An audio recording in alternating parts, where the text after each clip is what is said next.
first thing we're going to do when we install beadboard wainscoting or beadboard anywhere is we're going to acclimate it. So resist the urge to take all your solid lumber, bring it into a house, and just start nailing it on a wall. If any of you have ever had a hardwood floor installed, you know that the hardwood flooring guys do what? Acclimate their lumber. They acclimate the material. How do they do this? They bring it into the structure, and how long do they let it, quote unquote, season for? As long as it takes. As long as it takes. I always ask this question, and it takes 2 days, it takes a week, it takes 3 weeks. My guy, man, my guy's a real pain in the butt. You know what he does? He comes in there and he cranks on. He takes a plastic lockbox and he cranks the thermostat to where he wants it. He sets the humidity to where he wants it, and then he puts a plastic lockbox over it, and he brings the stuff in. And every so often he shows up with one of these, and he checks the moisture content. And he won't install the floor until it's at the right moisture content. Until it's at the right moisture content. Do you think he does this for a reason? Why does he do this? He does this because what he doesn't want to see happen with his hardwood floor is what can happen with any solid wood material if we take it and we don't acclimate it and understand what's going on with the moisture content. All solid lumber has a specific moisture content. This is going to be one of the best friends you can possibly have. This is a simple moisture meter. Check the moisture content of your lumber before you install it. Let it acclimate, let it season, whatever your term is, until it reaches the same ambient level as the as the relative indoor humidity. You don't want to deal with some crazy movement. Typically, 7 to 8% is average for our climates. Typically. Right. Though in the summer, if it's not an air-conditioned space, it may be higher. And there's no shame if it's higher. We just need to make sure that we're not taking bone-dry material and bringing it into a damp environment, which is probably what happened here. This was probably dried to about a 7 or 8% moisture content from what we guess. It probably hit the exterior environment, and this may have been installed in a really humid area, and ultimately took on a lot of moisture. Hi, Gary. It took on a lot of moisture, and it started buckling. And this is the end result. We want to make sure we manage that. So one way to manage it is to check the moisture content, understand what you're installing. Okay, let's talk about scale and proportions. Scale and proportions are critical to any finished carpentry project. Your work's not going to look good if the scale, the proportions, and some of these details aren't executed properly. So the rule of thumb, and there's kind of, there's some variables here. This is not a hard and fast rule. But the rule of thumb we use is that 1/3 of the wall height is going to be covered with beadboard. For a typical traditional installation, if you're dealing with a craftsman or an arts and crafts style house, that rule of thumb may jump to 2/3. You may see some really high wainscoting. It looks really neat. But for the sake of argument here, we're going to assume that we've got roughly a 9-foot ceiling. I know our wall is cut off at 7.5 feet. We have constraints here with these little Hollywood set. In reality, this wall would probably come up another 1.5 feet or so, give or take, and the ceiling would be somewhere up in here. And then this proportion is going to be much more pleasing to the eye. Another thing to take into account, the 1/3 is a general rule of thumb. A lot of times I'll go into a room and look for an architectural line of some sort that I can accent off of, be it a mulling strip in a window or some other detail in the room that I can highlight, which allows the whole thing to kind of tie together into one cohesive feel. Absolutely, great tip. The eye loves to see level lines going around the room. It's very pleasing for whatever reason. Any finished carpenters here? True finished carpenters? No, okay. Yeah, you are. What's finished carpentry all about? Making it look right.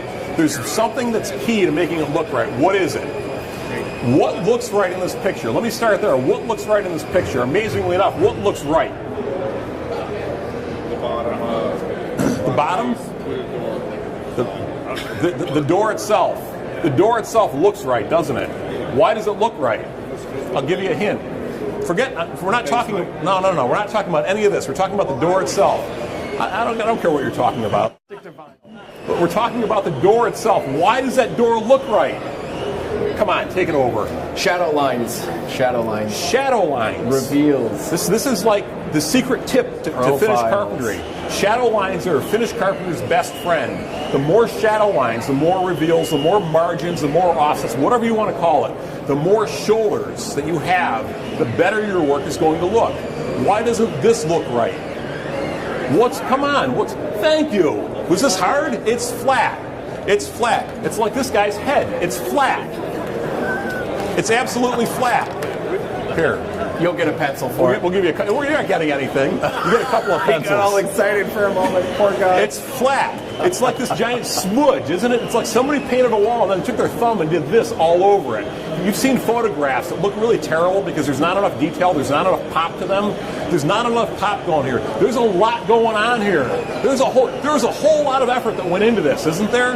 Look at this down here. You got 1, 2, 3, 4, 5, 6, 7, 8. A minimum of 8 pieces just in the trim, plus all the beadboard, and it is all wrong.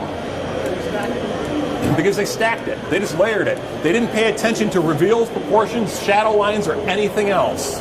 They didn't get it. What's this? What's this down here? What are those? What are they? You know what they are. What are they? They're rosettes. They're not. Those are not plinths. Those aren't plinths. Where's our plinth block? Give me the plinth block, please, Ben. Those are not plinths. Those are rosettes.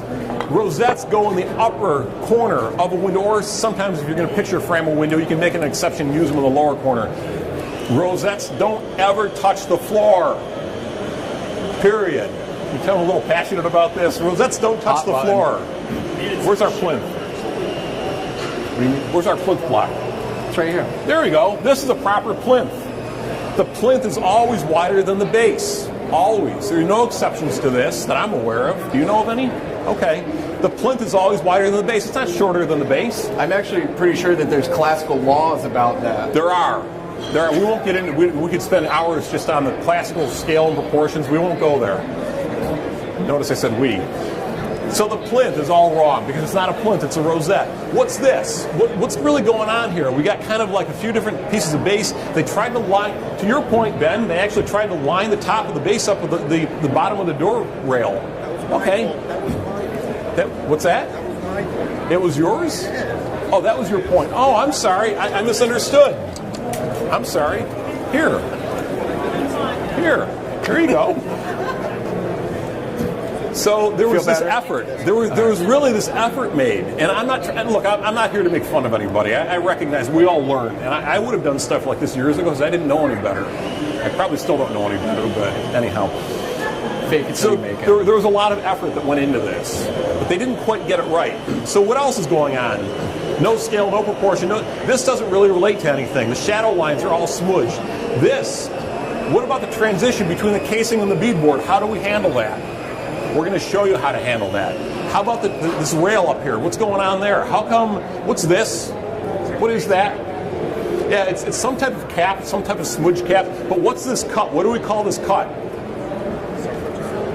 That's not a self-return. That's a butt cut. Self-return would be correct. That's a 90-degree butt cut. That's what we call a butt cut or a square cut. You don't use those in this application. A self-return would have been better, though still not historically correct. So we want to address all of these issues. We've got a little mock-up on our set, and we're going to try and hit some of the areas you guys are probably going to encounter most with your beadboard installation.